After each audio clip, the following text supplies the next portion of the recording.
ακόμα και αυτόν τον θεσμό που λειτουργεί εδώ και χρόνια και καλή συνέχεια. Έχει ενδιαφέρον να έρθετε και να παρακολουθήσετε και εσείς και βέβαια και οι ακροατές ένα θέμα που είναι ουσιαστικά πριν πολλούς αιώνες. Άρα συχνά κατηγορούμε τους ανθρώπους ότι ασχολούνται μόνο με αυτά που είναι επίκαιρα. Άρα εγώ θα σας μιλήσω για την επικαιρότητα πριν το 1645.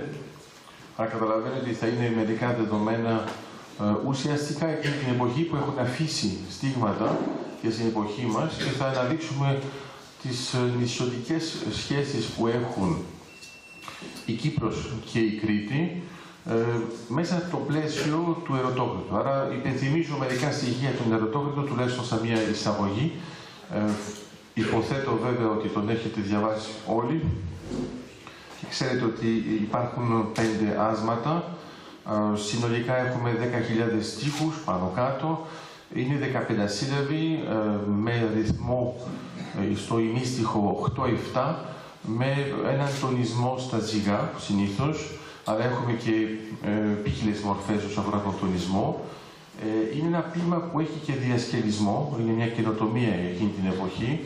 Λειτουργεί βέβαια με ομοιοκατάληξη, η οποία προέρχεται από μια φράγκικη επιρροή. Πολύ συχνά στην Ελλάδα και στην Κύπρο νομίζουμε ότι το έχουμε από παλιά. Στο μετρικό σύστημα στην αρχαία Ελλάδα χρησιμοποιούσαμε ακριβώς το έμετρο και το τριημίστιχο και ποτέ την ομοιοκαταληξία. Άρα αυτό έρχεται πολύ πιο αργά. Προέρχεται από ένα κείμενο το οποίο έχει επηρεάσει τον Ερωτόκριτο ως μυθιστόρημα επικολυρικό από το 1432, Παρίσι Βιέν, ένα γαλλικό κείμενο σχεδόν της αναγέννησης στο τέλος του Μεσαίνα, θα μπορούσαμε να πούμε, το οποίο ήταν πεζό, μετά είχε μια μεγάλη επιτυχία στους κύκλους των διανοούμενων και ειδικά μέσω της Ιταλίας, όπου είχαμε πολλές μεταφράσεις σε πεζό, αλλά μετά και έμετρο. Το έμετρο έχουμε το Αλμπάνι, ας πούμε, που εδώ είμαστε στον 11 συλλαβές με οκτάβες. Αυτό σας το δίνω σαν πλαίσιο να καταλάβετε το εξής, ότι ο Ερωτόκριτος δεν είναι κάτι το τοπικό μόνο, δεν είναι μόνο ένα κριτικό άσμα όπως θεωρούσε ο Ξανθουδίδης μέχρι το 1915. Όταν θέλετε να κοιτάξετε λίγο πιο προσεκτικά τον Ερωτόκριτο, θα δείτε ότι η έκδοση του Σλενέα Εξίου είναι καλύτερη. Θα δείτε ότι υπάρχουν στίχοι που έχουν εξαφανιστεί, προέρχονται από έναν, θα λέγαμε, καθαρισμό των στίχων, γιατί είχαμε πολλούς στίχους που ήταν λαϊκής εφεύρεσης, που δεν υπήρχαν στο κείμενο, συμπληρωνόταν. Τώρα που θέλω να σας πω είναι ότι ο Ερωτόκριτος δεν είναι ένα απλό κείμενο και ούτε είναι μαντινάδες.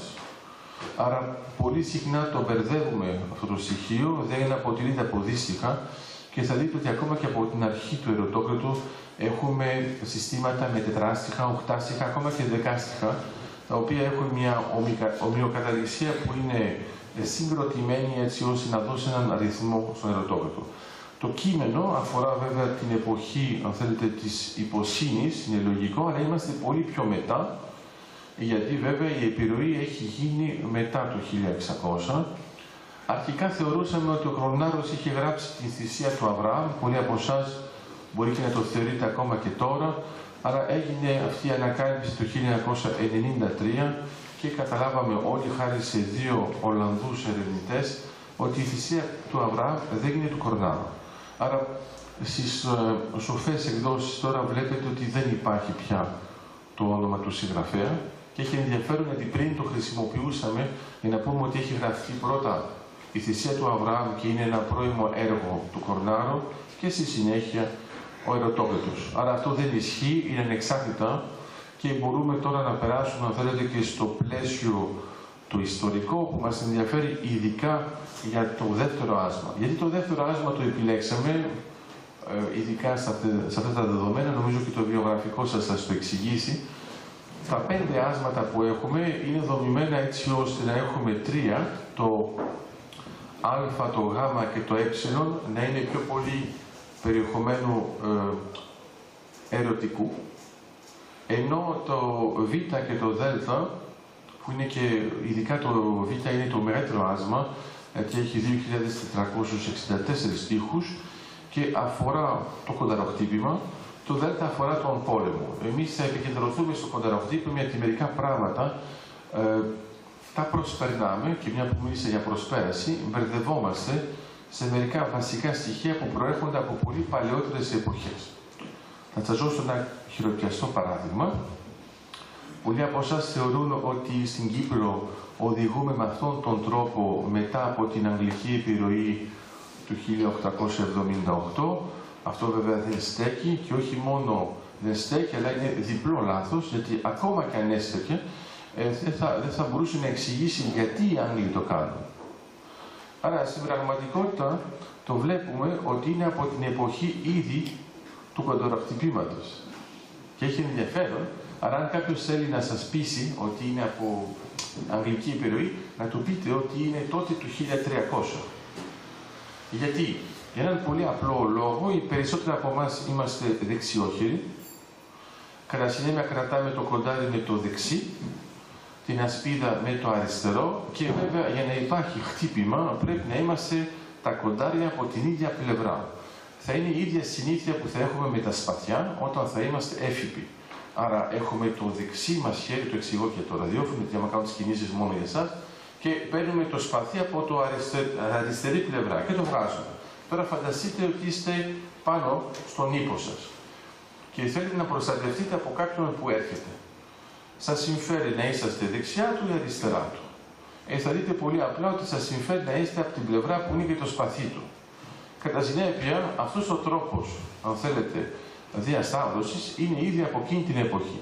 Και έχει ενδιαφέρον γιατί πολύ συχνά θεωρούμε στην Κύπρο και στην Ελλάδα ότι αυτά είναι γνωστά πολύ μεταγενέστερα, ενώ στην πραγματικότητα ξεχνάμε τους Άγιους Τόπους. Όταν φεύγουν από τους Άγιους Τόπους, το πρώτο πράγμα που κάνουν είναι ότι έρχονται στην Κύπρο. Άρα, αν προσέξετε, ας πούμε, ακόμα και για τον Ριχάρδο, τον Λεοντόκαρδο, που τον ξέρουμε πολύ καλά, είμαστε τώρα στην τρίτη σταυροφορία, είμαστε το 1190. Άρα, όταν θα κατακτήσει την Κύπρο, στο ενδιάμεσο, δηλαδή πριν πάει στη σταυροφορία, και αυτό έγινε από ένα τεχνικό λάθος εφόσον έγινε μια φουρτούνα, στην πραγματικότητα θα έχουμε ήδη μια επιρροή. Και αυτό έχει σημασία γιατί πρέπει να ξέρουμε το εξής. Πριν, στον πόλεμο, δεν βάζουμε δεν βάζουμε τα λεγόμενα διακριτικά. Αλλά έχουμε μόνο μία σημαία, είμαστε σχεδόν όλοι ανώνυμοι, αλλά όλοι γνωριζόμαστε από την πλευρά μας και πάμε και χτυπάμε τον άλλο. Τώρα τι γίνεται? Όταν θα εμφανιστούν τα κονταροχτυπήματα, θα πρέπει το κοινό να αναγνωρίζει ποιος είναι ποιος. Αλλά άμα είναι όλοι με την πανοπλία τους, πριν να καταλάβουν. Τότε εμφανίζεται για πρώτη φορά πάνω στις ασπίδες τα οικόσιμα και βέβαια πάνω στις κυβερνικεφαλές και το φτερό κλπ.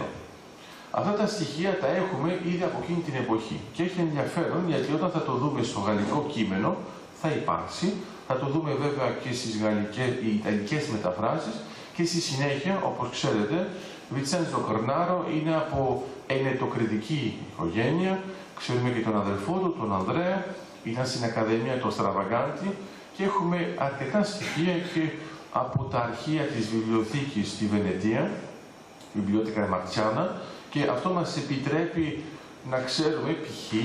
ότι ο Κορνάρος αρχικά έγραφε στα Ιταλικά. Μετά στη συνέχεια έγραφε στα ελληνικά, αλλά με λατινικούς χαρακτήρες και στη συνέχεια έγραψε εντελώς στα ελληνικά.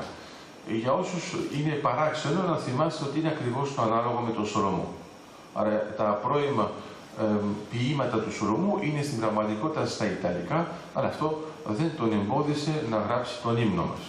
Σε αυτό το πλαίσιο πρέπει να καταλάβουμε ότι η μάχη που γίνεται μέσα σε ένα βέβαια υποτίθεται μυθιστόρημα έχει μεγάλο ενδιαφέρον να το δούμε πώς λειτουργεί με τα συστήματα της εποχής. Άρα στην εποχή εκείνη υπάρχουν χάρτες που έχουν εκδοθεί και δείχνουν τις μεγάλες πόλεις που έχουν κάστρα.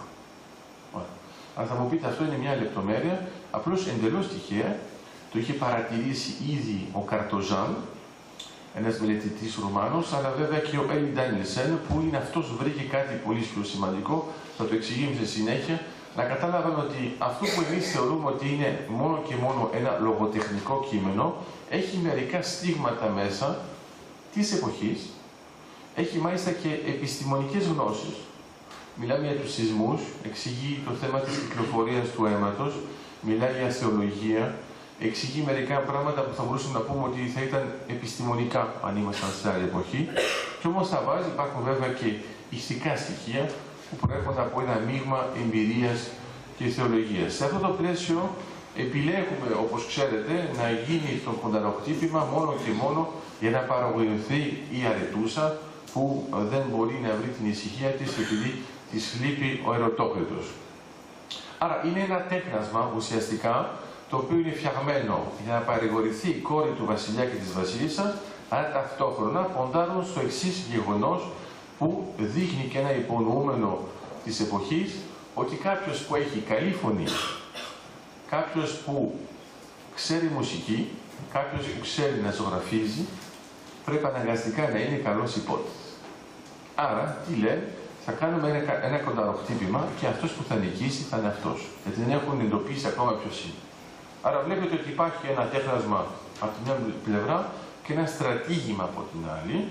Το βλέπουμε αυτό το πλαίσιο, μας θυμίζει Ορλάντο Φουριόζο, το Αριόστο, σαν τεχνική ναι, αλλά η δομή είναι πολυπλοκότερη και ακόμα και σε σχέση με το κείμενο Παρίς Ευγέν, βλέπουμε ότι ο Κορνάρος το έχει εμπλουτίσει και έχει εμπλουτίσει και το λογοτεχνικό ύφος, και αυτό έχει μεγάλη σημασία, γιατί μερικές φορές απαξιώνουμε τα στοιχεία αυτά όταν θεωρούμε ότι είναι από άλλες πηγές. Οι άλλες πηγές είναι φτιαγμένες για να είναι πηγές, αλλιώς θα ήταν μόνο κρίνες. Άρα, εδώ τι βλέπουμε. Βλέπουμε ότι έχει επιλέξει υπότες από διάφορες περιοχές της Ελλάδος, άρα είναι Αφεντόπουλα, Ριγόπουλα, και σας υπενθυμίζω ότι αρχικά το κείμενο του Ερωτόκριτο βασίζεται σε μια παλιά εποχή, υποτίθεται την αρχαιότητα και λαμβάνει η χώρα στην Αθήνα. Όταν ο Ξανθοδίδης διάβασε αυτό το κείμενο, θεώρησε ότι ήταν αναχρονικό και ότι μάλλον αυτός που το έγραφε δεν ήξερε καλά την ιστορία της εποχής και τα βάζει όλα μαζί. Στην πραγματικότητα, ο Ερωτόκριτος αποτελεί μία σύνθεση η οποία είναι εντυπωσιακή γιατί παίρνει στοιχεία από διάφορες εποχές για να δομήσει ένα οικοδόμημα που δεν υπήρχε πριν. Άρα, θα πάρει λοιπόν Ριγόπουλα και Αφεντόπουλα από διάφορες περιοχές της Ελλάδος, οι οποίες εντελώς στοιχεία βέβαια έχουν όλες κάστρα. Άρα, άμα κοιτάξετε από πού προέρχονται αυτά τα στοιχεία, θα σας δώσω ένα χάρτη. Έχει ενδιαφέρον γιατί εκείνη την περίοδο ξέρουμε λοιπόν ότι εκδίδονται χάρτες που πάνω στις πόλεις βλέπουμε τα κάστρα. Άρα αυτό είναι καθαρά όχι μόνο γεωπολιτικό αλλά γεωστρατηγικό, δείχνει ποια εποχή είμαστε και ποια είναι τα σημαντικά σημεία. Σας υπενθυμίζω ότι σε επίπεδο πολιορκητικής έχουμε κάτι το χαρακτηριστικό, ή γίνονται πολιορκίες ή γίνονται μάχες. Αυτό που ονομάζουμε πόλεμοι είναι στην πραγματικότητα μια σειρά από μάχες και πολιορκίες. Δεν έχουμε την έννοια του μεγάλου μετώπου που θα έχουμε εμείς, ας πούμε, στον 20ο αιώνα. Εκείνη την εποχή, λοιπόν, έχει μεγάλη σημασία να ξέρετε πού είναι συγκεντρωμένες οι δυνάμεις. Άρα, το πρώτο πράγμα που μπορούμε να παρατηρήσουμε είναι ότι δεν υπάρχει καμία αναφορά στην πολιορκία της Κρήτης, η οποία, όπως ξέρετε, αρχίζει το 1645, στην πραγματικότητα η πολιορκία του Χάρνακα θα είναι το 1648 και θα τελειώσει το 1669. Επειδή ο Κορνάρος είναι στο πλαίσιο της ενετοκριτικής οικογένειας, άρα βλέπουμε ακόμα και το όνομά του στο Λίμπρο ντ'Όρο της Βενεδίας, μπορούμε να αποκλείσουμε ότι μετά την εισβολή των Τούρκων στην Κρήτη δεν μπορεί να είναι εκεί. Άρα στην πραγματικότητα, τι γίνεται, επειδή δεν υπάρχει καμία αναφορά, ξέρουμε ότι το κείμενο έχει γραφτεί πριν το 1645. Μια παρατήρηση θα μου πείτε γιατί κάνουμε αυτούς τους υπολογισμούς, δεν είναι γραμμένο πάνω στο κείμενο. Έχουμε ένα πρόβλημα. Το κείμενο γράφει 1713 και η πρώτη έκδοση γίνεται στη Βενετία. Στην πραγματικότητα θεωρούμε ότι είναι πάνω κάτω έναν αιώνα μετά το κείμενο. Και υπολογίζουμε μάλιστα ότι ο ποιητής πέθανε σε μια περίοδο που ήταν πολύ κοντινή με το τέλος της συγγραφής και γι' αυτό δεν περάσαμε σε αυτήν την εκδοτική διαδικασία, η οποία ξέρετε ότι είναι πολύ πιο σημαντική εκείνη την εποχή και πολύ πιο δύσκολη. Τώρα μπορούμε να εκδώσουμε σχεδόν ό,τι να είναι. Εκεί πέρα για να βρείτε τυπογραφείο, πρέσα, να έχει ελληνικούς χαρακτήρες και να είστε στη Βενετία, θέλει λίγο δουλειά και θέλει και γνώσεις. Θα σας υπενθυμίζω ότι είμαστε με μόλιβδο και έχουμε και το πολυτονικό. Άρα πρέπει να είναι κάποιος που ξέρει πολύ καλά τα ελληνικά της εποχής. Κατά συνέπεια έχουμε μια δυσκολία γιατί ακόμα και τα 5 αν θέλετε, πρώτα αντίτυπα που έχουμε που είναι από διαφορετικές πηγές δεν δείχνουν ακριβώς το ίδιο κείμενο. Πρώτη δυσκολία σε επίπεδο των φιλολόγων. Άρα, το άλλο θέμα είναι ότι από ό,τι φαίνεται μέσω της οικογένειας πρέπει να έχει γραφτεί κατά το 1610. Θα ήθελα απλώς να υπενθυμίσω σε όλους σας ότι εκείνη την περίοδο το ανάλογο είναι ο Δον Κιχώτης. Ο Δον Κιχώτης είναι 1601-1610 με τα 2 κείμενα, άρα βλέπετε ότι αυτό το ύφος που αφορά μια παλαιότερη εποχή είναι ακόμα της μόδας, ακόμα και αν αυτή η εποχή δεν είναι η ίδια της μόδας. Και έχει ενδιαφέρον αυτό το διαχρονικό στοιχείο. Τώρα, αυτό που παρατήρησε ο Ντάνιελ Σεν είναι ότι στο άσμα 2, την ώρα που γίνεται το κοντεροκτύπημα, πάνω κάτω οι μεγάλοι παίχτες, δηλαδή που θα κάνουν και θα συμμετέχουν, θα χτυπηθούν με 4 αντιπάλους. Ένα χαρακτηριστικό που βλέπουμε στον Ερωτόκριτο είναι ότι ο αριθμός 4 είναι πολύ θεμελιακός, ενώ όπως ξέρετε είναι ο αριθμός 3 που ταυτίζεται πιο πολύ με μια παραδοσιακή προσέγγιση. Άρα αυτή η διαφορά θα φανεί ακόμα και στην θυσία του Αβραάμ και στον Ερωτόκριτο.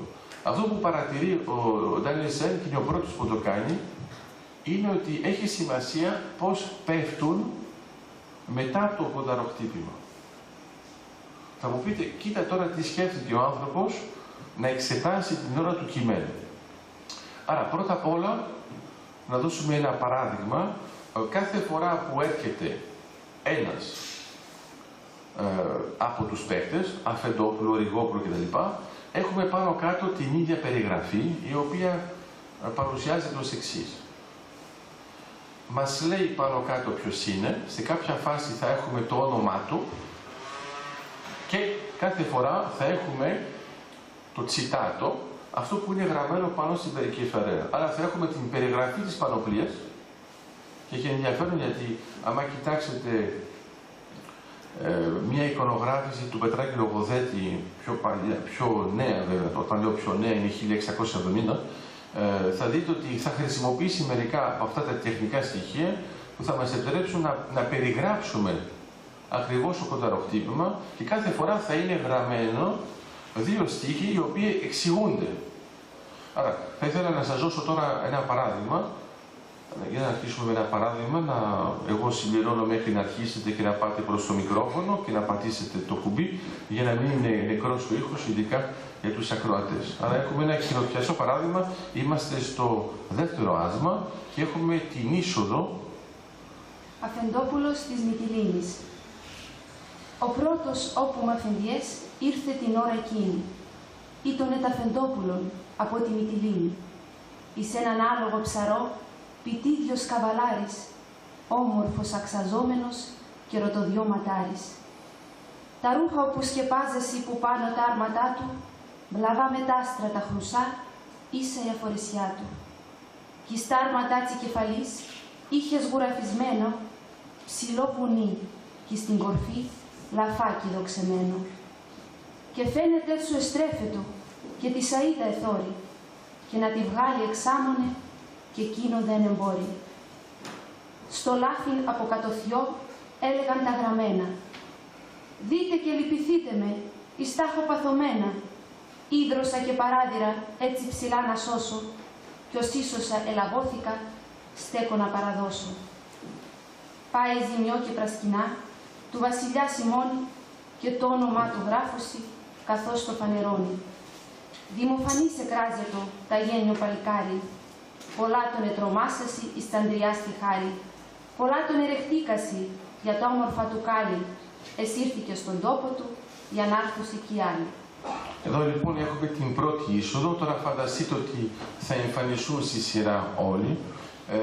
Είδατε ότι σας ετοίμασα μια έκπληξη για όσους δεν έχουν διαβάσει τον Ερωτόκριτο.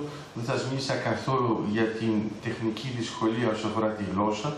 Είναι απλώς επειδή είμαστε στην Κύπρο και κανονικά, ακόμα και αν είναι κριτικάτσι, εσείς τα βγάζετε πέρα πολύ πιο εύκολα από τους καλαμαράδες. Άρα, στην πραγματικότητα έχει ενδιαφέρον, γιατί θα δείτε ότι πολλά πράγματα που θεωρείτε ότι είναι καθαρά τοπικά μοιάζουν με άλλη περιοχή. Και είναι ωραίο όταν είμαστε σε άλλα πλαίσια και σε άλλες χώρες και σε άλλα νησιά να βλέπουμε τελικά πόσο κοντά είμαστε, ενώ νομίζουμε ότι είμαστε μακριά. Εδώ λοιπόν έχουμε το Αφεντόπουλο της Μυτιλήνης που θα είναι ο πρώτος, μετά σιγά σιγά θα έρθει το Ναύπλιο κτλ, Μεθόνη κτλ. Και εκεί που νομίζουμε ότι μπήκαμε στο πλαίσιο, όχι, για τους ακροατές δίνω οδηγίες. Εκεί που νομίζουμε ότι όλα θα πάνε κλασικά, άρα θα έρθουν όλες στη σειρά, ξαφνικά εμφανίζεται κάτι που δεν το προσμένουμε και είναι ο Καραμανίτης. Ο Καραμανίτης στην πραγματικότητα είναι μια επιρροή που υπάρχει ήδη από το ιταλικό κείμενο, όπου ο αρχηγός των Τούρκων λέγεται Καραμάνο. Άρα, έχει ενδιαφέρον γιατί ο Κορνάρος δεν θα πει οι Τούρκοι, θα πει οι Καραμανίτες. Άρα δεν εμφανίζεται καμία άλλη λέξη στο κείμενο και αυτό στην αρχή οδήγησε τους ανθρώπους να θεωρήσουν ότι είμαστε σε μια εποχή απόλυτης ειρήνης. Δεν είναι ακριβώς έτσι, γιατί όπως ξέρετε, όταν μερικές φορές δεν θέλετε να χρησιμοποιήσετε καθόλου μία λέξη και χρησιμοποιείτε μία άλλη, και άμα σας ξαφνιάζει αυτό που σας λέω, να θυμάστε, ας πούμε, το λέω τώρα στους Κύπριους για την Ελλάδα.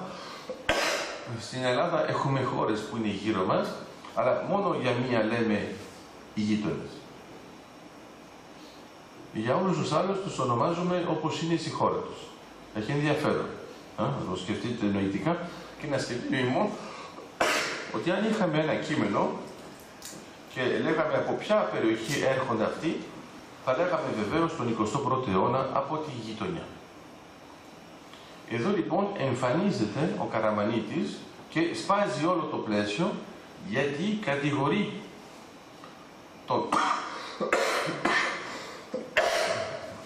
τον κριτικό, τον Χαρίδημο, ότι του έχει κλέψει το σπαθί ο πατέρας του από τον πατέρα του.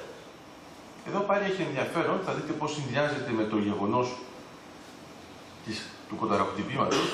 Είναι το κονταροχτύπημα δεν λειτουργεί με θάνατο. Απλώς ο ένας από τους δύο πέφτει και μετά σε κάποια φάση θα κλείσει καθόλου αυτή η υπόθεση, θα είναι πάντα ανοιχτή. Είναι για αυτούς που θα έρθουν μετά τη διάρρηξη. Είναι ένα δοκίμιο. Ναι.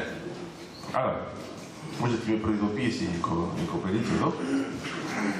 Και λέω, εδώ είναι μια πρώτη φορά που ο βασιλιάς που έχει δημιουργήσει αυτό το τέχνασμα θα πει εφόσον υπάρχει πρόβλημα, τότε η μονομαχία θα είναι έως θανάτου. Ενώ για όλα τα άλλα είναι απλώς το χτύπημα και το πέσει. Εδώ λοιπόν ο Χαρίδημος, ο οποίος θυμάστε ότι είναι μαυροφορεμένος, γιατί πενθεί, επειδή έχει σκοτώσει τη γυναίκα του, η οποία δεν έχει καμία σχέση με όλες τις άλλες γυναίκες, ζήλευε λιγάκι και ήθελε να μάθει που ήταν ακριβώς, άρα χωρίς να του πει πού θα πάει, πηγαίνει και αυτή και αυτός την περνάει για θύραμα και τη σκοτώνει, γιατί βέβαια έχει πάει για κυνήγι. Άρα φανταστείτε τι καταλαβαίνει όταν βλέπει το βέλος το δικό του να έχει τρυπήσει βέβαια την καλή του. Κατά συνέπεια, είναι το λεγόμενο, ξέρετε, που ακούμε συχνά, το μαύρο φαρί, μαύρα αρματάκι, μαύρο το κοντάρι, μαύρη τα νίκη φορεσιά, τούτου το καβαλάρι. Είναι χαρακτηριστικό του Χαρίδημο. Θα έχουμε εδώ ένα ιντερμέντο, αρκετά μεγάλο, το οποίο θα μας διηγηθεί τι έγινε. Να ξέρετε ότι αυτό είναι κλασικό εκείνη την εποχή και να ξέρετε ότι αυτό που κάνω τώρα, κάνω και εγώ ιντερμέντο. Ελπίζω να το καταλάβετε. Στον Δον Κιχώτη έχετε ιντερμέντο, το οποίο μπορεί να είναι δεκάδες σελίδες. Αλλά πρέπει μετά να ξαναθυμηθείτε ποια ήταν η πλοκή. Αυτό είναι μόνο μια παρένθεση. Εδώ γίνεται λοιπόν η μονομαχία και σκοτώνει τον Χαρίδημο. Ο Χαρίδημος σκοτώνει τον Καραμανίτη, τελειώνει το θέμα των εισαγωγικών και περνάμε μετά στην άλλη διαδικασία. Τώρα εμφανίζεται το γεωπολιτικό στοιχείο και θα δούμε ότι ανάλογα με το πώς πέφτουν οι παίχτες που χάνουν, βλέπουμε ποια σχέση έχουμε με την Κρήτη. Αν πέφτουν πολύ χάλια, τότε είναι εχθροί. Τουλάχιστον εχθρικό πλαίσιο. Αν πέφτουν πολύ χαλαρά, τότε είναι πιο φιλικό και αν δεν ξέρουμε καν αν πέφτουν, τότε είναι πάρα πολύ φιλικό. Και προσέξτε πόσο θα είναι δύσκολο για τον συγγραφέα, γιατί μέσα έχει βάλει άνθρωπο σημαντικό από το Βυζάντιο και έχει βάλει βέβαια και από την Κύπρο. Τώρα, πριν σηκωθεί διακριτικά η Κυριακή, όχι τώρα, θα πρέπει να φανταστείτε το εξής. Πολλοί από εσάς θεωρούν ότι, εντάξει, η εικόνα της Κύπρου στο εξωτερικό εκείνη την εποχή τι μπορεί να είναι. Φανταστείτε τώρα ότι είμαστε μετά το 1571 και όχι πριν και δυστυχώς πολλοί από εμάς, τώρα λέω εμάς και λέω οι Κύπροι, θεωρούν ότι δεν έχουμε καλή εικόνα. Και είναι λάθος, τεράστιο λάθος. Γιατί η πολιορκία που γίνεται στην Αμμόχωστο, που θα είναι από το 1570 έως το 1571, θα αποτελέσει για όλη την Ευρώπη και τη Μεσόγειο παράδειγμα αντοχής, θυσίας για όλους τους άλλους. Και μάλιστα θα είναι αυτός ο λόγος για τον οποίο θα γίνει και η ναυμαχία συνάπαρτο, εφόσον η Ιερή Συμμαχία προσπαθεί στην αρχή να φτάσει εγκαίρως μέχρι να προστατέψουν την Κύπρο από την τελευταία πολιορκία. Δηλαδή είχε προηγηθεί η πολιορκία της Κερίνιας. Αυτά βέβαια δεν έχουν καμία σχέση με αυτά που ξέρετε. Αλλά έχει ενδιαφέρον ότι είναι ακριβώς σε αυτή τη σειρά. Πρώτα η Κερίνια, μετά η Αμμόχωστος. Η Αμμόχωστος όμως κρατάει σχεδόν ένα χρόνο. Τεράστιο θέμα. Άρα, για τον Κορνάρο που είναι στην Κρήτη, ο Κύπριος ή ο Βυζαντινός, πάλι το ίδιο, αποτελούν πρότυπα. Πρότυπα. Πολύ σημαντικό και τώρα θα το δείτε, να το αποδείξουμε, γιατί όχι να το λέει απλώς ο Λιγερός. Τώρα επιτέλους η Κυριακή, η οποία κάθεται μπροστά στο μικρόφωνο, θα μας διαβάσει πώς περιγράφει ο Κορτάρος τον Κυπριώτη και προσέξτε και τις λέξεις που επιλέγει, είμαι σίγουρος ότι θα το χαρείτε. Την ώρα εκείνη από μακρά, πολύ λαγιά γρικούσι, πολλών αρμάτων ταραχή, χαριά χειριμουντρούσι. Κι ήτανε το ρηπόπουλο της Κύπρος ο Πετρίτης, και έλαμπε ως λάμπη αυγερινός και ως φέγγι από σπερίτης. Κι ως έσωσεν εις του ρίγος, ποιος είναι εκεί το λέγει, κάνει ζημιό και φέρουν του κοντάρια και διαλέγει. Κι αν η τοπλιά βαρύτερο, πετάτο στον αέρα, σαν φίλον τα αποδέχτηκε στη δυνατή του χέρα. Δείχνει τες χάρες της αντριάς και του κορμιού τα κάλλη. Πολλά τον ερευτήκαζε, όλοι μικροί μεγάλοι. Κυπρίδημος εκράζετο, πολλοί τον εγνωρίζα. Όλα του τα καμώματα από μακρά εμμυρίζα. Και τα άρματά του με μαγνιά ήσαν σκεπασμένα και με χρυσά από πανωθιό δέντρα περιπλεμμένα. Σαν και βρύσεις και πουλιά με μαστοριά μεγάλη και έδειξεν τούτη η φορεσιά όμορφη πια παράλληλη. Στην περικεφαλιά του είδος γουραφισμένο αμάξι και κολόσυρνε τον έρωτα δεμένο. Είχε και γράμματα αργυρά και κάθε εις τα γρίκια, πως το κοπέλι το τυφλό ποτέ δεν τον ενίκα. Τον νικητή, τον κερδιτή, στα πάνω και στα κάτω, δεμένο κολοσύρνοτον στα μάξιμα από κάτω. Ωραία. Τώρα λοιπόν βλέπετε, ελπίζω να καταλάβετε ότι δεν είναι απλώς μια μικρή αναφορά, είναι μια μεγάλη αναφορά, αλλά για όσους δεν το πιστεύουν ακόμα από εσάς, θα σας πω πώς πάει το κοντεροχτύπημα. Θα χτυπηθούν όλοι αυτοί, θα έχουν ο καθένας από τους, αν θέλετε, από τον, να το πούμε, ημιτελικό, θα έχουν χτυπηθεί με 4, ουσιαστικά, συνολικά, και μετά έχουμε ένα τεχνικό πρόβλημα, το οποίο πρέπει να λύσει ο συγγραφέας. Το οποίο είναι, ο ήρωας πρέπει να είναι ο ρετόκριτος. Άρα δεν μπορεί να μην νικήσει. Απλώς δεν μπορεί να τον βάλει να παίξει εναντίον του Βυζαντίου. Άρα τι θα κάνει σαν τέχνασμα, όσο αφορά τώρα τη συγγραφή, θα πει ότι αυτός του Βυζαντίου είναι τόσο καλός που θα του δώσουν δεύτερο βραβείο ανεξάρτητο. Άρα είναι όπως πάμε τώρα στον κινηματογράφο και λέμε ότι είναι όρο σελεξιό, στις Κάνες, και θεωρούμε ότι αυτός είναι τόσο πιο ψηλά που δεν το βάζουμε να συναγωνιστεί με τους άλλους. Πρώτο τέχνασμα. Το δεύτερο τέχνασμα είναι ότι μέσα σε αυτή τη τετράδα βρίσκεται βέβαια και ο Χαρίδημος, ο οποίος είναι κριτικός. Το θέμα είναι ότι είναι το κριτικό και δεν μπορεί να χάσει ο κριτικός. Αλλά καταλαβαίνετε τώρα ότι ο ένας πρέπει να κερδίσει, ο άλλος δεν πρέπει να χάσει, ο δεύτερος δεν πρέπει να χάσει και κάποιος πρέπει να χάσει λιγάκι. Άρα, καταλαβαίνετε ότι εδώ μιλάμε για γεωπολιτικές σχέσεις ουσιαστικά. Άρα, το λύσαμε το πρόβλημα με το Βυζάντιο, τι γίνεται με το Χαρίδημο, τσακ, η τύχη. Θα τους βάλουμε να επιλεχτούν στην τύχη.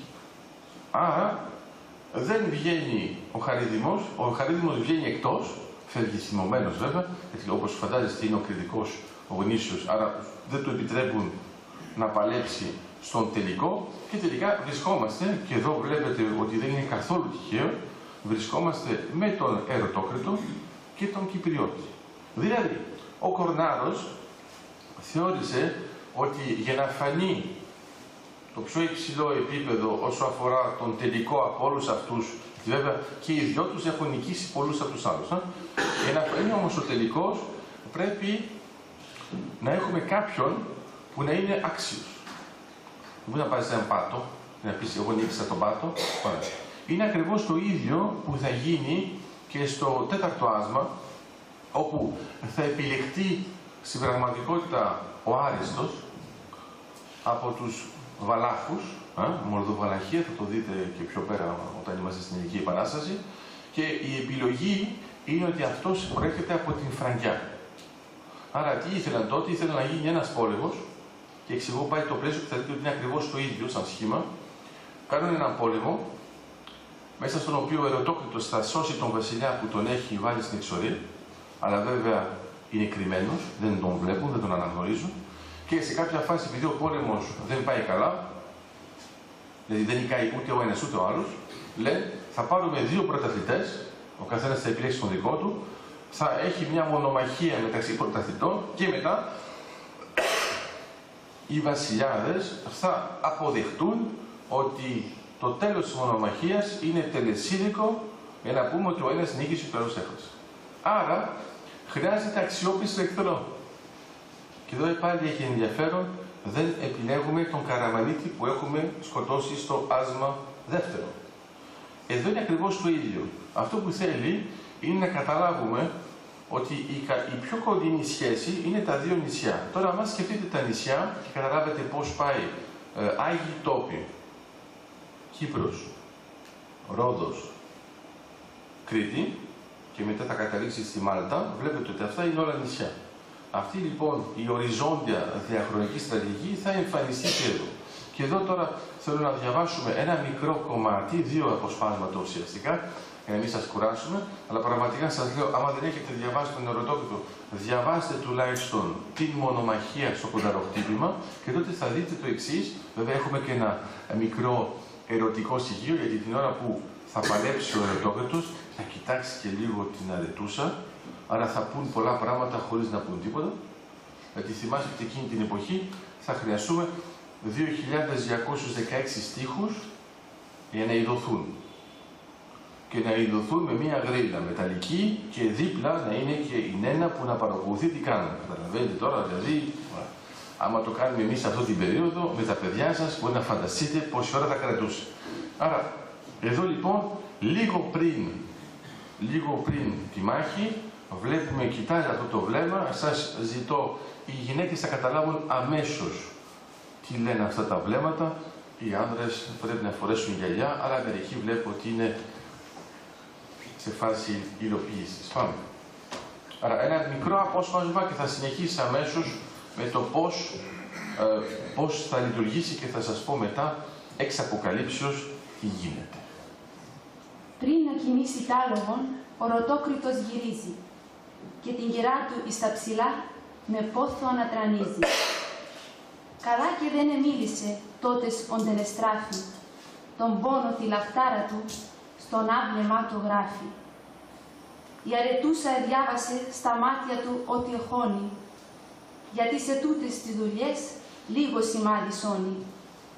Έξαψε και κοκκίνησε και χλώμιανε περάσει και σαν φωτιάς αναλαμπές ύψαν και πάλι εσβήσα. Ως είδε και εκκίνησασι, ασπρίζα και κρυένει και το κονταροκτύπημα πολλά την επληκαίνει. Τούτο το φόβο τσίδωκε κι εις πλήσαν έγνοια μπήκε, κάποια φωνή δεν ξέβρουσεν από ίν τα στόμα βγήκε. Και το Κυπρίδι επένεσε στο τρέξιμον εκείνο. Μα τούτα εγώ δεν τα θαρώ, παραμεράς τα αφήνω. Ήρχε σε ένα δειλιά ο λαός κι ήθελε και πεθύμα ο Κυπριώτης στο θεριό να πέσει από το κτήμα. Μόνο η φροσύνη εχαίρεντο και κρύφο παρακάλι τα μάξι να βγει από πνικητής, χαμένα τον εβάλλει. Δευτεροτρέχουν τ' άλογα, παρά ποτέ μανίζουν. Οι καβαλάροι μάχονται και τα φαριά μου γκρίζουν. Εξάμωσε ο Ριγόπουλος στα μάτια να του δώσει, μα τ' άλογο του στάθηκε, δεν θέλει να σημώσει. Σαν ήδη ο Ρωτόκριτος κι ίσφαλε τ' άλογο του, το χαλινάρι εκράτησε, στένει και το δικό του. Και δεν του φαίνονταν αντριά να τρέξει το κοντάρι, μα ένα που εκαβαλίκευγεν άλογο φοβιτσιάρι. Κοιτάξτε τώρα πώς θα πάει. Είναι πολύ όμορφο. Άρα βλέπετε ότι έτσι όπως έρχεται ο Κυπριώτης, τον βλέπουμε ότι είναι πραγματικά εντυπωσιακός. Είναι ένα που δεν θέλει ο Ρωτόκριτος να πάει με την αρετούσα, θέλει ο Κυπριώτης να κερδίσει ή να πάει ο άλλος. Και οι άλλοι βέβαια που είναι της περιοχής θέλουν να κερδίσει ο άλλος. Αλλά αυτό που έχει ενδιαφέρον είναι ότι σε όλες τις άλλες μάχες, όταν γίνεται το χτύπημα, το ξετινάζουμε με μία. Εδώ τι γίνεται. Ξαφνικά είναι το άλογο που σταματάει. Ο Ρωτόκριτος, επειδή είμαστε στο κριτικό ύφος, λέει «Α, φοβήθηκε το άλογο σου, σταματάω κι εγώ». Τι του απαντάει λοιπόν εδώ ο δικός μας. Του λέει «Μπορεί το άλογο να φοβήθηκε, αλλά όχι εγώ». Και κατεβαίνει από το άλογο και παίρνει άλλο άλογο. Αυτό δεν υπάρχει πουθενά αλλού. Βλέπετε. Και αυτό σημαίνει τι. Σημαίνει ότι θέλει ο συγγραφέας να δείξει ότι δεν είναι με όποιον να είναι που το κάνει. Και παρόλο που το άλογο δεν συμπεριφέρθηκε ως ύπος και φοβήθηκε τον άλλον, και του λέει, βλέπεις το άλογο σου έχει γνώσεις και δεν θέλει να χάσει σήμερα. Άρα κατεβαίνει, πηγαίνει στο άλλο, ξαναχτυπούν. Και για να καταλάβετε πόση ώρα κρατάει, σε κάποια φάση ο βασιλιάς θέλει να του σταματήσει και λέει, άμα είναι να το σταματήσουμε και να συνεχίσει ο αγώνας στην επόμενη. Αυτό δεν γίνεται ποτέ.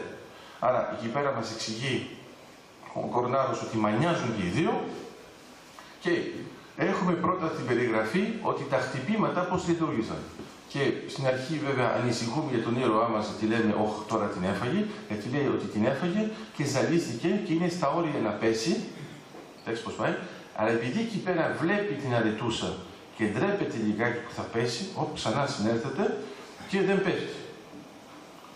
Μετά μας εξηγούν ποιο ήταν το χτύπημα, γιατί έγινε ταυτόχρονα το χτύπημα, μας εξηγούν τι έγινε με τον Κυπριώτη, ο οποίος εδώ έχει ενδιαφέρον, και έτσι θα δείτε πώς θα κλείσουμε, είναι το εξής.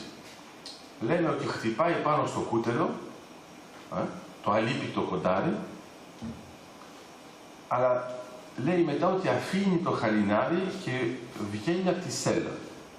Αλλά κανένας δεν ξέρει πώς έπεσε. Και ελπίζω να καταλαβαίνετε τι σημαίνει, ότι στην πραγματικότητα είναι ότι απλώς, εντάξει, βγήκε, στην πραγματικότητα δεν έχουμε το ανάλογο από το άλλο πλαίσιο που είχαμε πριν και έχουμε ακριβώς το φιλικό και γι' αυτό στο τέλος θα πούμε ότι πάλεψαν πραγματικά αντάξια και οι δύο. Έχει ενδιαφέρον λοιπόν να δείτε ότι σε ένα κείμενο, στο οποίο μπορείτε μερικές φορές να το βλέπουμε μόνο και μόνο ως παραμύθι, έχουμε στοιχεία που είναι πολύ χαρακτηριστικά και στην πραγματικότητα μας δίνει και ένα άλλο πράγμα, συνδέει δύο νησιά με δύο γεγονότα, 1571, 1645, το ενδιάμεσο, και όσοι πιστεύουν ότι οι λαοί μας δεν θυμούνται τι γίνεται μεταξύ των δύο, ενώ μιλάμε για δεκαετίες, ξέρουμε ακριβώς ποιος είναι μαζί μας και ποιος δεν είναι μαζί μας, και αυτό καταγράφεται ακόμα και σε ένα κείμενο του Κορνάρο, ο οποίος είναι σε μια εποχή ενδιάμεση, η οποία όμως δεν ξεχνάει την έννοια της συνέχειας. Αυτό μας επιτρέπει, αν θέλετε, ο Ερωτόγετος, και άμα ξανακοιτάξετε πιο λεπτομερέστερα κάθε Ριγόπουλο, κάθε Αφεντόπουλο, από ποια περιοχή είναι, πώς πέφτει, τότε θα δείτε ότι άμα έχετε δίπλα σας ένα βιβλίο ιστορίας της εποχής, θα καταλάβετε ποιος είναι ποιος, ακόμα και αν δεν τον περιέγραφε. Αυτά ήθελα να σας πω σήμερα, όσο αφορά την διάλεξη, και τώρα νομίζω ότι η Βασιλική θα μας πει κάτι άλλο. Θα προχωρήσουμε τώρα στη συζήτηση. Όσοι από εσάς επιθυμείτε να υποβάλλετε ερωτήσεις, παρακαλώ να χρησιμοποιήσετε το μικρόφωνο, να δηλώνετε το όνομά σας και να απευθύνετε την ερώτησή σας όσο πιο σύντομα μπορείτε. Θα δεχτούμε επίσης ερωτήσεις από τους ακροατές και τις ακροάτριες που μας παρακολουθούν από το ραδιόφωνο. Όσοι θέλουν να υποβάλουν ερωτήσεις μπορούν να τηλεφωνούν τώρα στον αριθμό 24 817 737. Ωραία. Άρα μέχρι να ενεργοποιηθεί το ραδιόφωνο, αν έχετε εσείς ερωτήσεις, θα δίνουμε βέβαια προτεραιότητα στους ακροατές που δεν βλέπουν και δεν είναι εδώ, αλλά στο ενδιάμεσο, αν έχετε εσείς ερωτήσεις, θα το κάνουμε. Άρα, αν υπάρχει κάτι που θέλετε να επεξηγήσουμε ή κάτι που δεν διευκρινίσαμε, είμαστε εδώ για να το κάνουμε.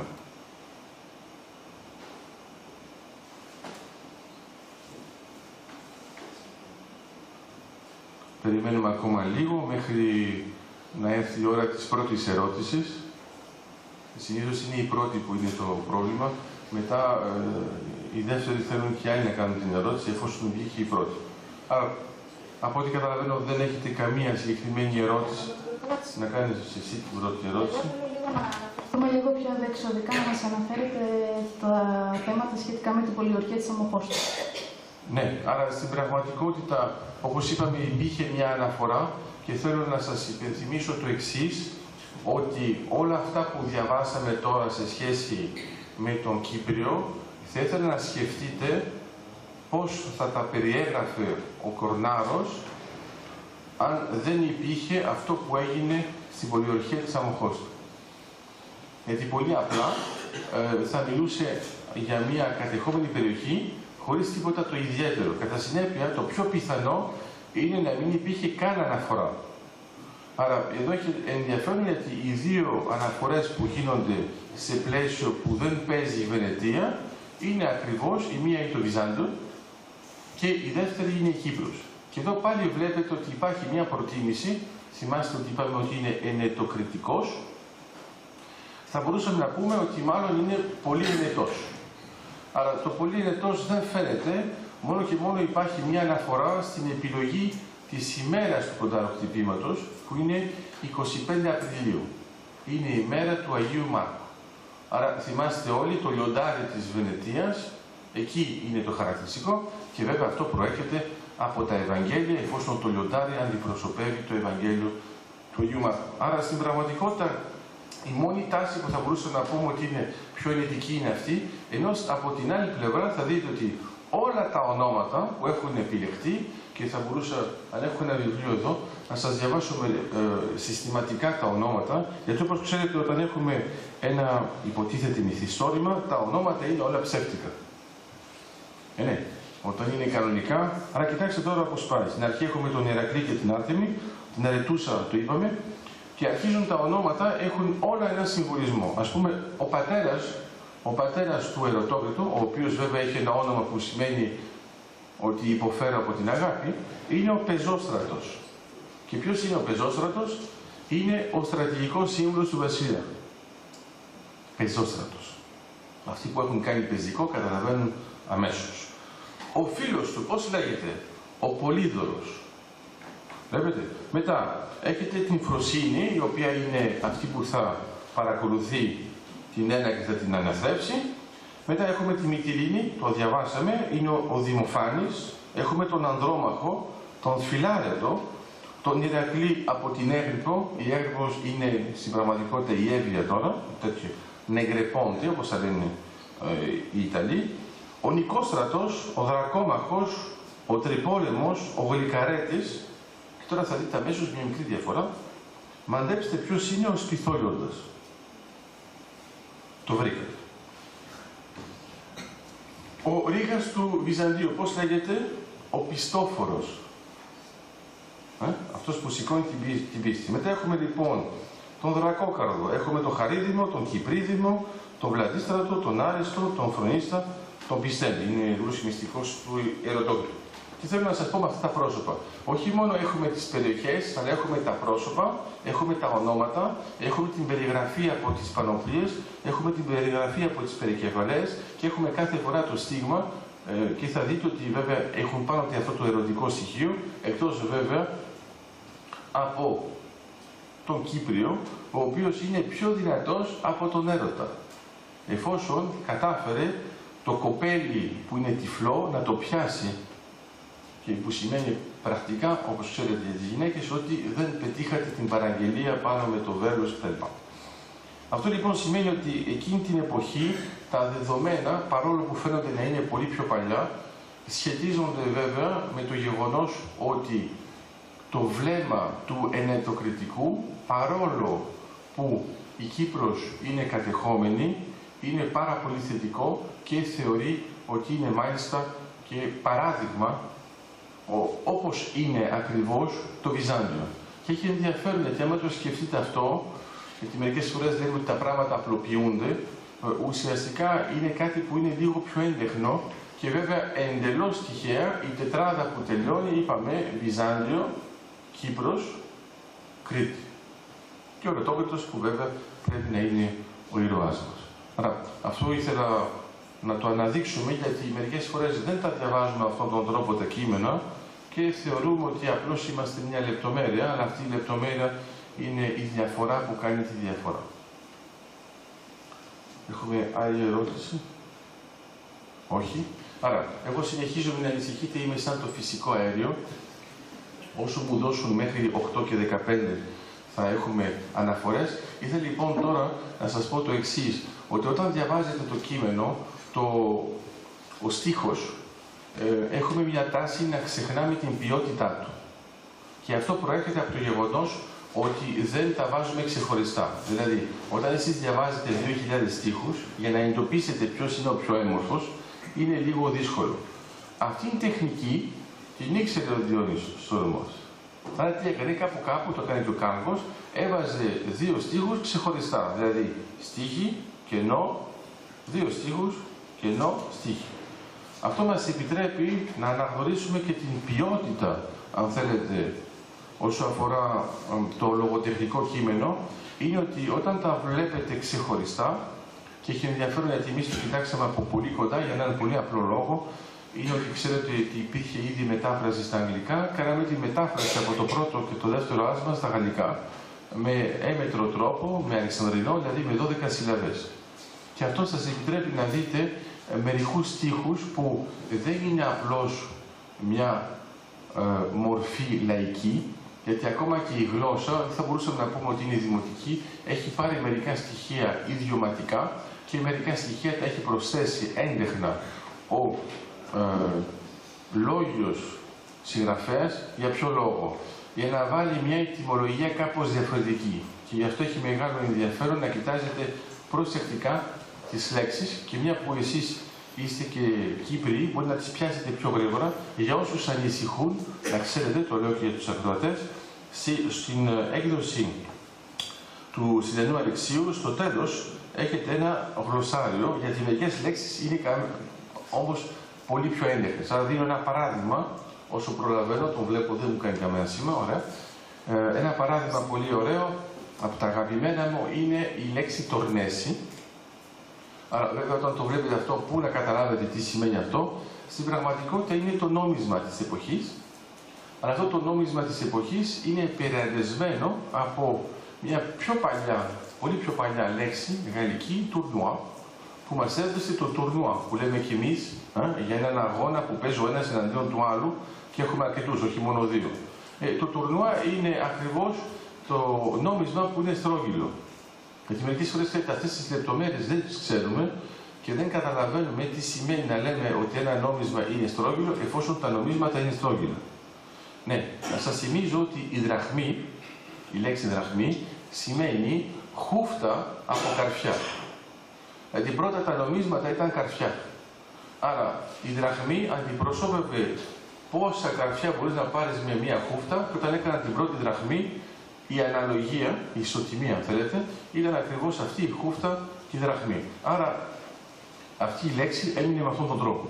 Και έχει ενδιαφέρον γιατί μέσα το βλέπετε στο κείμενο και ακόμα και να είστε κριτικός, Κύπριος ή λόγιος, άμα δεν ξέρετε το ιστορικό είναι δύσκολο να το βρείτε. Άλλες λέξεις θα τις δείτε εσείς και θα πείτε «Μα γιατί τις έβαλαν στο γλωσσάριο».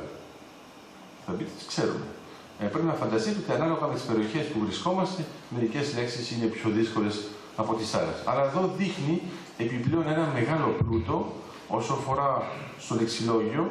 Αν θέλετε να το αναδείξετε με έναν τρόπο πολύ απλό, άμα πάρετε 10.000 στίχους και να ρωτηθείτε, γιατί η ρήμα, η ομοιοκαταληξία, γίνεται στις τελευταίες λέξεις. Άμα δείτε ότι σε ένα κείμενο αυτές οι δύο λέξεις, μόλις έχετε την πρώτη, έχετε αναγκαστικά τη δεύτερη, τότε θα ξέρετε ότι ακούτε τραγούδι του 20ου αιώνα και του 21ου. Πάνω κάτω, όταν ακούτε ένα τραγούδι λαϊκό τώρα, άμα σας πούν τον πρώτο στίχο και ξέρετε πώς τελειώνει, μπορεί να ποντάρετε πώς τελειώνει ο δεύτερος. Τόσο απλός είναι και συνήθως έχουμε πολύ ρήμα. Ρήμα με ήτα αυτή τη φορά. Ενώ εδώ έχουμε ένα πλούσιο λεξιλόγιο ακόμα και σε αυτά τα ζευγάρια που σημαίνει ότι το λεξιλόγιο του Κορνάρο δεν ήταν, αν θέλετε, το κλασικό. Σας υπενθυμίζω ότι ένας κανονικός άνθρωπος έχει ένα λεξιλόγιο που είναι της τάξης των 1500 λέξεων, άντε 2000, και ότι παραδείγματος χάρη ο Βικτόρ Ουγκό είχε 10.000. Άρα φανταστείτε τώρα ότι το λεξικό μας είναι γύρω στις 100.000, το πιο απλό, και φανταστείτε ότι εμείς λέμε ότι μιλάμε τη γλώσσα μας. Το πιο ωραίο, έχουμε ανθρώπους που λένε ότι είναι δίγλωση και τρίγλωση και τετράγλωση, και αν βάλετε όλες αυτές τις γλώσσες που γνωρίζουν μαζί, δεν κάνουν έναν Βικτόρ σε μία γλώσσα. Αυτό είναι καλό να τα σκεφτόμαστε, γιατί όταν θα διαβάσετε, και ελπίζω να το ξαναδιαβάσετε, εφόσον υπέθεσα ότι το είχατε διαβάσει όλοι, όταν θα ξαναδιαβάσετε λοιπόν τον ερωτόκριτο και θα προσέξετε μερικές λεπτομέρειες, θα δείτε ότι δεν είναι τυχαίο που ο Παλαμάς μας έβρισε και είπε πόσο, δεν θα πω τη λέξη τώρα γιατί είναι λίγο σφαλιά, αλλά πόσο είμαστε που δεν καταλάβαμε ότι είναι ο ποιητής μας της αναγέννησης. Άρα φανταστείτε τώρα το λέει ο Παλαμάς, εθνικός ποιητής ο Κορνάρος, ενώ εμείς στην αρχή είχαμε την τάση να λέμε ότι εντάξει μωρέ, είναι ένα παλιό κείμενο της εποχής, γιατί πρέπει να ξέρετε ότι αυτό το κείμενο επηρέασε και άλλους, επηρέασε και τον Πρεβελάκη, επηρέασε τον Καζαντζάκη. Σας υπενθυμίζω ότι ο Καζαντζάκης έγραψε την Οδύσσεια 33.333 στίχους, 17 σύντροφους, την οποία είμαι σίγουρος βέβαια ότι την έχετε διαβάσει εφόσον ανήκει στα μεγάλα κείμενα του ελληνισμού και μας χαρακτηρίζουν από αυτή την εμβέλεια και το εκτόπισμα του συγγραφέα. Είμαστε εντάξει? Από το ΡΙΚ. Απλώς να καταλάβω, είναι 8 και 15 ή είναι πριν? Είναι 8 και 5? Α, ωραία. Άρα μου το λέτε. Ο ένας μου λέει 5, ο άλλος μου λέει 3 και ο άλλος μου λέει τελειώσαμε. Θα συντονιστούμε. Συνεχίζουμε. Ωραία. Λοιπόν, ναι, στο τσάκι εσύ έχεις ακόμα 3 λεπτά να κάνεις την ερώτηση. Ναι, με το μικρόφωνο βέβαια, γιατί αλλιώς δεν θα ακούσουν, δεν θα ακούσουν οι ακροατές γι' αυτό.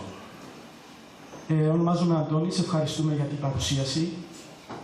Θα σας απογοητεύσω λίγο, γιατί θα ρωτήσω για τη θυσία του Αβραάμ τελικά. Ναι. Αν γνωρίζετε ποια ήταν τα κριτήρια που τελικά απορρίφθηκε από τα έργα του. Όχι, δεν με απογοητεύει καθόλου αυτή η ερώτηση, γιατί να ξέρεις ότι ακόμα και στο Πανεπιστήμιο, όταν εμείς μελετούσαμε και τα δύο, τότε το 91-92 δεν είχε βγει ακόμα αυτή η μελέτη, άρα ακόμα και οι καθηγητές θεωρούσαν ότι είναι αυτονόητο ότι είναι αυτός.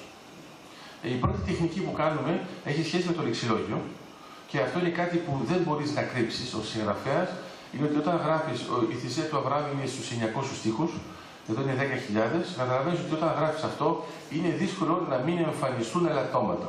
Τι εννοούμε ελαττώματα, είναι αυτά που βλέπουμε τα γλωσσικά τίκ, μερικές λέξεις που ξαναβάζουν. Ας πούμε, εγώ έχω ένα ελάττωμα, λέω συχνά πλαίσιο. Άρα θα δείτε ότι σε μερικά από τα άρθρα μου θα εμφανιστεί πιο συχνά από το μέσο όρο.